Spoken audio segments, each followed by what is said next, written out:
Ketika mendengar penganiayaan oleh Paulus, saya teringat bagaimana awal mula kekristenan di Bali, khususnya di Tuke, di kampung saya. Tahun 94 saya menulis skripsi S1. Saya pernah bicara dengan Bapak Pandrosa sebagai salah satu tokoh pertama di Tuke. Apa yang dikatakan? Saya katakan bagaimana pengalaman peka pertama kali menjadi orang Katolik. Dia katakan, dia mengatakan begini, semua orang mencibirkan mukanya, semua orang mungkin mengata-ngatai dengan kata yang sangat kasar, tapi saya percaya siapa yang paling sering mengutuki iman Kristiani ialah yang pertama kali akan bertobat. Saya tulis itu sebagai suatu pengalaman puncak. Itu bahasa Balinya, the ultimate experience. Kalau kita belajar dalam teologi, pengalaman itulah sebenarnya pengalaman titik puncak orang berbalik kepada yang tidak yang benar, yakni Allah sendiri. Dan benar satu persatu orang yang selalu memaki itu minta dipermandikan, dia sebut nama jelas semua dan saya dengar semuanya. Saya bandingkan pengalaman Paulus ini, orang yang begitu luar biasa, orang pintar, orang ahli Taurat, artinya dia pasti kaya karena dia punya kans masuk ke dunia politik dan dia bisa belajar hukum Taurat.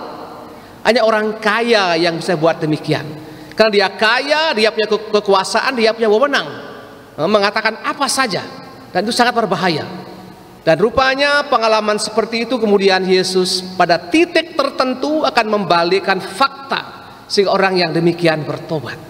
Sehingga kalau saya mendengar kita mungkin dipersulit, kitabnya katedral itu izinnya keluar 25 tahun, baru keluar.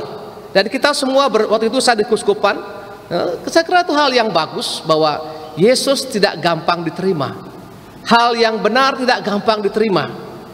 Kita yang telah menerima ini persoalannya bagaimana kita menghidupkan pengalaman itu agar kita menjadi orang-orang yang militan. Apa artinya militan? Bersumber pada akarnya, pada Yesus. Dan gereja perdana, keberanian itu muncul karena mereka memecahkan roti, artinya merayakan Ekaristi. Yesus dengan luar biasa mengatakan bahwa yang makan dagingku dan minum darahku mempunyai hidup yang kekal. Semoga kita orang-orang yang percaya ini menumbuhkan kerinduan yang luar biasa.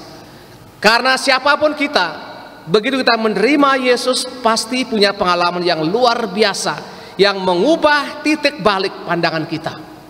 Yang mungkin dulu bekerja sehari 48 jam, dia bisa bekerja semata-mata mencari uang. Titiknya mati, uang banyak untuk siapa? Kita mesti berpikir, memang uang perlu ya. Semuanya perlu uang. Tanpa uang segalanya bukan apa-apa. Tapi uang bukan segala-galanya. Kalau saya ditanya bagaimana kita mencari uang di gereja ini, saya bukan mencari uang.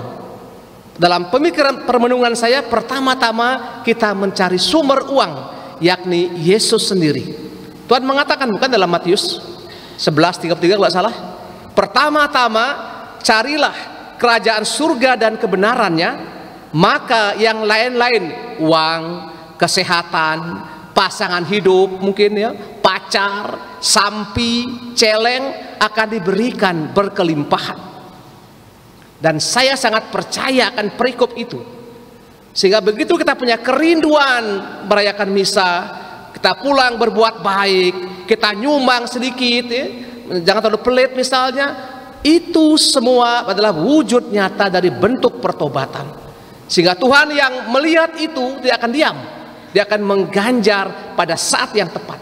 Kita mohonkan semangat ini bersama Saulus yang bertobat. Semoga kita pun dipanggil menjadi orang-orang yang diberkati dan membawa berkat bagi orang lain. Amin.